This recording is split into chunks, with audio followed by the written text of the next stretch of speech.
കുമാരനെല്ലൂർ സ്വദേശി ഷെറീനയുടെ 25 പവൻ സ്വർണമാണ് കഴിഞ്ഞ ശനിയാഴ്ച മോഷണം പോയത്. ബന്ധുവിന്റെ വിവാഹത്തിന് പോയപ്പോൾ ഓടിളക്കി മോഷ്ടാവ് അകത്ത് കയറിയാണ് ആഭരണങ്ങൾ മോഷ്ടിച്ചത്. തന്റെ വിവരങ്ങളൊക്കെ അറിയുന്നവരാണ് മോഷണം നടത്തിയതെന്ന് അന്നേ ഷെറീനയ്ക്ക് സംശയമുണ്ടായിരുന്നു.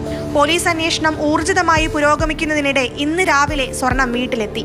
വീടിന്റെ പിറകുവശത്ത് അലക്കാനായി വസ്ത്രങ്ങൾ ഇട്ടുവെച്ച ബക്കറ്റിനുള്ളിലാണ് നഷ്ടപ്പെട്ട സ്വർണ്ണാഭരണങ്ങൾ കണ്ടെത്തിയത്. സ്വർണ്ണാഭരണം കോടതിയിൽ ഹാജരാക്കുമെന്നും പ്രതിയെ എത്രയും പെട്ടെന്ന് പിടികൂടുമെന്നും അന്വേഷണ ഉദ്യോഗസ്ഥനായ മുക്കം എസ്.ഐ ശ്രീജിത്ത് എസ് പറഞ്ഞു. ഇന്ന് രാവിലെ വീടിന്റെ പുറകുവശത്തിന്റെ നമുക്ക് സ്വർണം ലഭിക്കുകയുണ്ടായി. ഏകദേശം 21 പവനോളം സ്വർണം നമുക്ക് റിക്കവർ ചെയ്യാൻ കഴിഞ്ഞിട്ടുണ്ട്. അത് ഇന്ന് തന്നെ കോടതിയിൽ ഹാജരാക്കുന്നതാണ്. പ്രതിയെക്കുറിച്ചുള്ള വിശദമായിട്ട് പ്രതിയെക്കുറിച്ച് അന്വേഷിക്കുന്നുണ്ട്. അത് എത്രയും പെട്ടെന്ന് തന്നെ നമുക്ക് കണ്ടെത്താൻ പറ്റുമെന്നാണ് നമ്മുടെ വിശ്വാസം. ഈ ബക്കറ്റിന്റെ ഉള്ളിൽ കൊണ്ടിട്ട നിലയിലാണ് നമുക്ക് സാധനം കിട്ടിയിട്ടുള്ളത്. അന്വേഷണം ഊർജ്ജമാക്കാന്റെ ഭാഗമായിരിക്കാം പ്രതി പിടിക്കപ്പെടുമെന്നുള്ളൊരു സംശയത്തിന്റെ പേരിലായിരിക്കാം ഇവിടെ കൊണ്ടുവരുന്നത്. 21 പവൻ തൂക്കം വരുന്ന 20 ഇനം സ്വർണ്ണാഭരണങ്ങളാണ് ബക്കറ്റിൽ നിന്നും കണ്ടെത്തിയത്. ഒരാഭരണം ഇനിയും കണ്ടെത്താനുണ്ടെന്ന് വീട്ടുകാർ പറഞ്ഞു.